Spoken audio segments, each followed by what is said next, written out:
Hi, my name's Phil. I like talking about politics, and in this video I'd like to discuss how just under 2 weeks since Kemi Badenoch took over the Conservative leadership, her party has now abandoned all pretense at being the main opposition.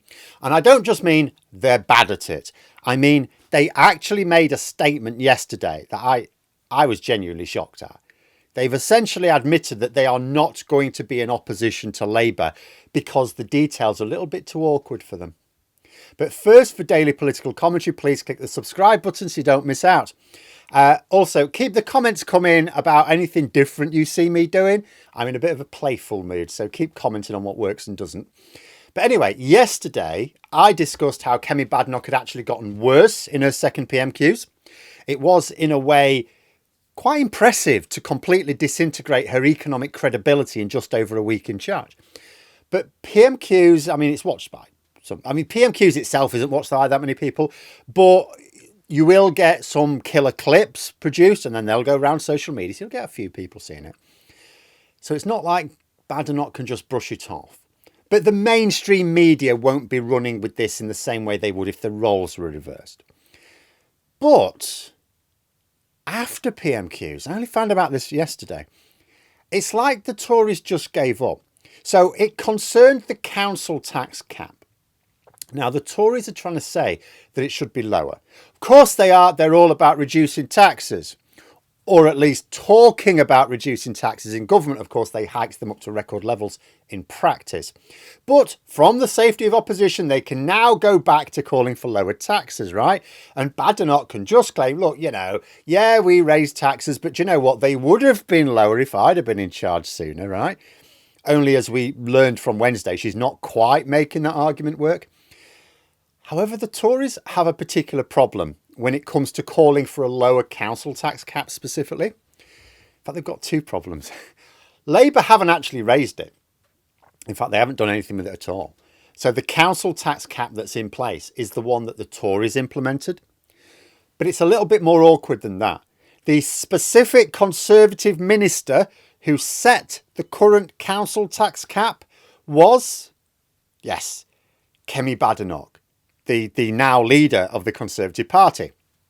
So they're calling for the cap to be lower, yet their own leader is the one who set it where it is. Awkward. If the Tories make a big deal out of this, it will inevitably invite the question, so was the current Conservative leader wrong to set the cap at the current level then? Did she make a mess of her time in government? If so, why would we elect you back to government? And if the media won't ask those questions, I think Starmer will at PMQs. Obviously, Badenoch wouldn't have to answer, but the question can be asked and clipped and sent round social media. But it's even worse than that for the Tories, because although the parliamentary party wants to talk about reducing the cap, Conservative councillors want it lifting. Actually, they want it removing altogether. See, ever since the Tories came to power, councils, just like all other public bodies, have been starved of funding. The amount given to them from central government funds has crashed through the floor. So, of course, they'd like to raise more money from council tax if that's the only way to get revenues back up and provide essential services. And Conservative councillors there are interested in that as any others. So Conservative councils want the cap removed altogether. The parliamentary party want the cap to be even more restrictive. Kemi Badenoch is the one who set it at the level it is, putting her at odds with both groups. The whole thing is a proper mess. But, of course, these are the difficult decisions that the Conservatives elected Kemi Badenoch to deal with, right? Well, if so, they're going to be disappointed, because the Conservatives have decided not to have a policy at all. Yes, all very yes, Minister. A Conservative spokesperson on Wednesday, after PMQs apparently said, and I couldn't believe this, they said, and I quote, "It is not for us to say," this is about the council tax cap and where it should be, "it is not for us to say we are in opposition. It is for the government, and we've just heard them say that the council tax cap is not going to change. So it is now for the government to spell out how they expect councils to deal with that shortfall." Now, I need to go through this because there's a lot in there. First of all, they're saying that it's not their job to tell the government what they should be doing. This should be a gift to the Lib Dems. Obviously, if any opposition party agrees with something the government are doing, and it does occasionally happen, then obviously they don't need to tell the government to do anything differently, right?